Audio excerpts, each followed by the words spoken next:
Malam-malam story.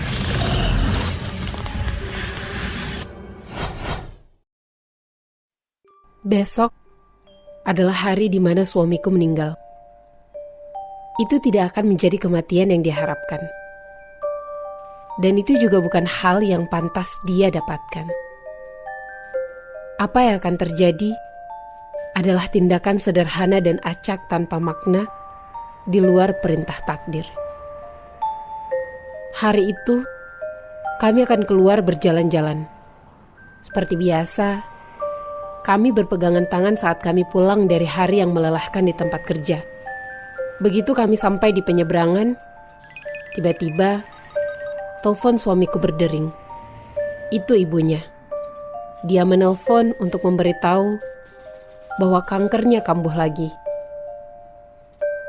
Itu tidak mengejutkan. Dia sudah dalam terapi selama beberapa tahun. Tapi tubuhnya telah dirusak oleh rutinitas kemo dan radiasi sebelumnya. Berita itu tentunya membuat John, suamiku, sangat sedih. Aku melihat air mata mengalir di pipinya. Dia mencoba untuk tetap kuat di depanku. Berpura-pura, dia bisa menangani itu semua. Setelah itu, kami mulai berjalan untuk menyeberang. Apa yang tidak kami sadari adalah bahwa selama jeda singkat tadi, lampunya telah berubah menjadi hijau. Saat dia mengambil langkah pertamanya untuk menyeberang, dia tertabrak mobil. Dan kepalanya dengan keras membentur tanah. Dia meninggal karena benturan. Dan para medis tidak bisa melakukan apapun untuk membantunya. Dalam waktu kurang 1 detik, semua yang pernah aku miliki diambil dariku. Dan aku harus menyaksikan itu semua terjadi secara langsung. Maafkan aku, John. Sebenarnya, kematiannya adalah fakta yang sudah kuketahui sejak pertama kali kami bertemu saat masih kecil. Tapi aku tidak bisa melakukan apapun untuk mencegah kematiannya hingga waktunya tiba. Tidak peduli seberapa besar keinginanku untuk mengubah itu semua. Dia membuatku berjanji dan bersumpah untuk tidak mengatakan padanya kebenaran yang memang tidak bisa dihindarkan di masa depan. Kita memang diciptakan untuk tidak mengetahui akhirnya. Itulah yang membuat hidup ini indah. Tapi itu hanyalah kata-kata yang tertulis di buku. Kebohongan yang meyakinkan yang tidak pernah kuingat. Itulah kenangan terakhir yang aku miliki tentang suamiku ketika dia masih hidup. Begitu tubuhnya dimakamkan, aku langsung memutuskan untuk pindah ke kota lain. Aku akan melupakan bahwa dia pernah ada. Yang tersisa hanyalah lubang di hati yang tidak akan bisa kuisi sampai hari kematianku. Karena itulah kutukanku. Mengingat segala sesuatu dari masa depanku sendiri dan tidak bisa mengingat masa lalu. Sejauh pengetahuanku, aku selalu seperti ini. Dari langkah pertama yang kuambil saat balita, dan dari kata-kata pertama yang kuucapkan. Aku diberi setiap memori dari keseluruhan hidupku. Bahkan hingga bagaimana aku mati. Tapi bayarannya adalah memori itu akan hilang dari pikiranku begitu aku mengalaminya. Semuanya terasa aneh. Aku seperti menjalani hidup secara terbalik. Aku dibebani dengan pengetahuan tentang hari esok. Mengetahui sepenuhnya tentang apa yang akan terjadi. Tapi aku tidak dapat melakukan apapun untuk mengubahnya. Jadi, pada saat usia lanjut 35 tahun, aku sudah melupakan setiap detail hidupku sejak lahir hingga detik ini. Bahkan, begitu kata-kata ini kutuliskan di kertas, aku akan segera melupakannya. Seolah-olah itu hanyut dalam pikiranku yang rusak. Tapi, sebelum melanjutkan cerita ini, izinkan aku menjawab beberapa pertanyaan yang mungkin muncul di pikiranmu. Seperti misalnya, bagaimana aku bisa menulis jika aku lupa pernah mempelajarinya? Bagaimana aku bisa berjalan? Bagaimana aku bisa menjalin hubungan dengan orang lain jika detail tentang mereka selalu tidak bisa aku ingat hari demi hari? Untuk dua hal yang pertama, aku akan menjawab ini. Apakah kamu ingat tentang langkah pertamamu? Tindakan belajar bagaimana berdiri dengan dua kaki? Atau apakah itu hanya sesuatu yang kamu tahu begitu saja bagaimana melakukannya? Sebuah keterampilan yang tertanam dalam dirimu. Apakah kamu pernah berpikir sebelum berbicara, atau malah kata-kata mengalir begitu saja tanpa diproses oleh pikiranmu terlebih dahulu? Di sisi lain, ada cinta. Sebuah emosi yang melampaui ingatan. Sangat kuat. Namun terkubur begitu dalam di hati kita. Bahkan dalam kasus amnesia total, yang membuat semua ingatan dalam diri seseorang hilang, cinta masih dapat dirasakan. Memori dan keterampilan juga tidak selalu berjalan bersamaan. Beberapa kemampuan akan tertanam di otot tubuh kita dan melewati gerbang alam bawah sadar. Itu sebabnya aku masih merindukan ibuku. Meskipun aku tidak bisa mengingat detail apapun tentang dirinya.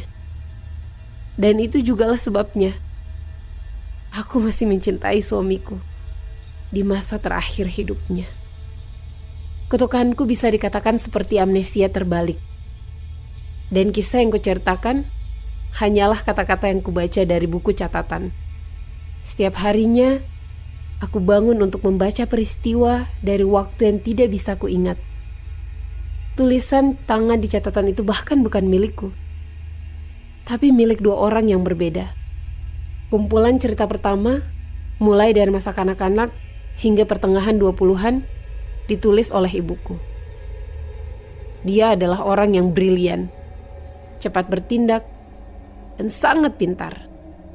Dia memperhatikan sesuatu yang aneh tentang diriku di usia yang sangat muda.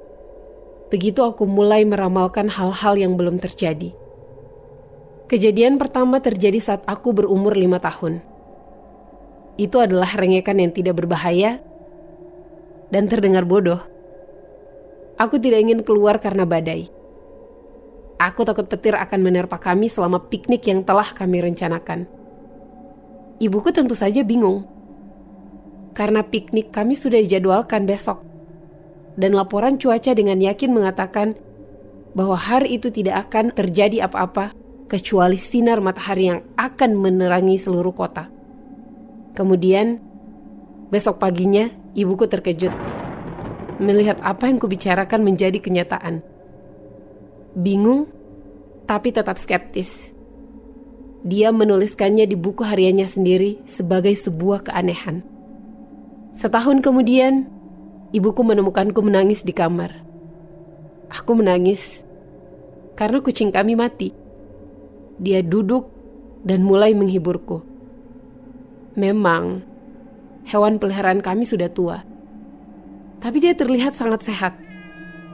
Bahkan dia sempat masuk ke kamarku, seolah-olah memeriksa keributan apa yang terjadi. Sebulan kemudian, kucing itu mati dengan damai dalam tidurnya. Seiring bertambahnya usia, aku dengan cepat belajar untuk memisahkan masa lalu dan masa depan. Ibuku sangat membantuku dalam hal tersebut.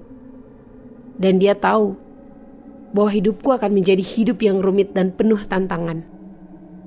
Karena itu juga, aku jadi kesulitan berteman. Saat itu, suamiku John tinggal di sebelah. Dan bahkan dia menyadari ada yang aneh denganku. Waktu itu, dia berpikir bahwa kutukan yang kumiliki adalah kekuatan super. Dan dia dengan penuh semangat berjanji untuk membantu menjaga rahasiaku. Apakah kemampuanku adalah hadiah atau kutukan? Ibuku selalu mencintaiku. Itu yang pasti. Jadi, Dia selalu mengambil tanggung jawab untuk menuliskan apapun yang telah kami lewati. Dengan begitu, hidupku, meski tidak bisa kuingat, tapi juga tidak bisa kulupakan. Dia melakukan yang terbaik untuk membuat hidupku senormal mungkin. Namun, terlepas dari upaya terbaiknya, itu tetaplah perjalanan yang menyakitkan. Bukan hanya untuk diriku, tapi juga bagi mereka yang mencintaiku. Tapi ibuku tidak pernah menyalahkanku. Lagi pula, semua ini terjadi memang bukan keinginanku. Tapi, sama seperti yang akan dialami oleh semua orang, ibuku meninggal. Kejadian itu adalah sesuatu yang tidak dapat kuingat dengan benar. Tapi emosi yang ada di sana tetap melekat di hatiku. Saat itu adalah ulang tahunku yang ke-22. Dan kami telah memesan meja di restoran yang cukup mewah. Apakah makanannya enak atau tidak? Aku tidak ingat. Yang aku tahu pada hari itu hujan turun. Di jalan yang licin, ibuku mengemudi. Saat dia akan berbelok di tikungan yang berkabut, dia ditabrak oleh seorang pengemudi mabuk yang bahkan tidak dapat menginjak rem mobilnya. Ibuku meninggal saat itu juga, pada hari ulang tahunku. Dan aku tidak bisa menerimanya. Jadi aku melakukan sesuatu yang mengerikan. Aku mengubah takdirnya.